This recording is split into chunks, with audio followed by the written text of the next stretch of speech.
বলে। মিলাদুন শব্দের অর্থ হচ্ছে জন্ম। জোরে বল, মিলাদুন শব্দের অর্থ কি?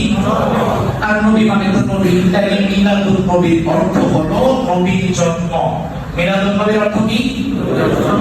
আর সিরাত শব্দের অর্থ হচ্ছে পথ। যেমন আমরা নামাজের মধ্যে দাঁড়িয়ে বলি ইহদিনাস সিরাতাল মুস্তাকিম। সিরাত শব্দের অর্থ হচ্ছে পথ, মতাদর্শ, আদর্শ, জীবন, কর্ম।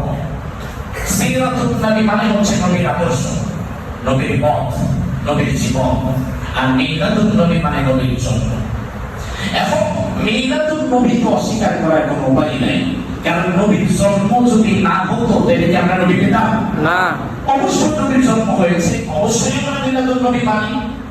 কিন্তু আমাদের সমাজের এক শ্রেণীর মানুষ দেখবেন তারা মিলাদুন নবীকে কেন্দ্র করে কিছু আয়োজন করে, ঠিক মিটিং করে, মিছিল করে, সেখানে মিষ্টি বিতরণ করে, খিচুড়ি রান্না করে বিলিয়ে দেয়, মিলাদুন নবীকে আলাদা ব্যানারে তারা প্রোগ্রাম করে। কিন্তু তাদের প্রোগ্রামে বা তাদের জীবনের কোন একটা অংশে তারা সিরাতুন নবীকে আনতে চায় না। তার কারণ হচ্ছে তারা বড় সুবিধাবাদী। তারা জানে মিলাদুন নবী মানে নবীর জন্ম, জন্মের দিনে আমরা জন্মদিনকে কেন্দ্র করে কিছু আনন্দ উল্লাস করতেই পারি, তাতে কেউ আমাদের বাধা দিবে না। কিন্তু আমরা যদি সিরাতুন নবী তথা রাসূলুল্লাহর সিরাত, রাসূলুল্লাহর পথ, রাসূলুল্লাহর মত, রাসূলুল্লাহর জীবনকে যদি আমরা আদর্শ হিসাবে মানতে চাই, তাহলে আমরা ঘুষ খেতে পারবো না, সুদ খেতে পারবো না, নামাজ ছাড়তে পারবো না, মিথ্যা বলতে পারবো না, জুলুম করতে পারবো না, মানুষের হক নষ্ট করার রাজনীতি করতে পারবো না। বরঞ্চ রাসূলুল্লাহর মত, পথ, রাসূলুল্লাহর আদর্শ মানতে গেলে বিষয়টা এমন হতে পারে ক্ষেত্র বিশেষ আমার উপরে হামলা হবে, মামলা হবে, জেল হবে, জুলুম হবে, আমির হামজার মতো আমার কলিজা ছিঁড়ে যেতে পারে। রাসূলুল্লাহর জীবনে অংশগ্রহণ করতে গেলে রাসূলের মতো আমাকে জিহাদের ময়দানে গিয়ে দাঁত দেয়া রাখতে পারে।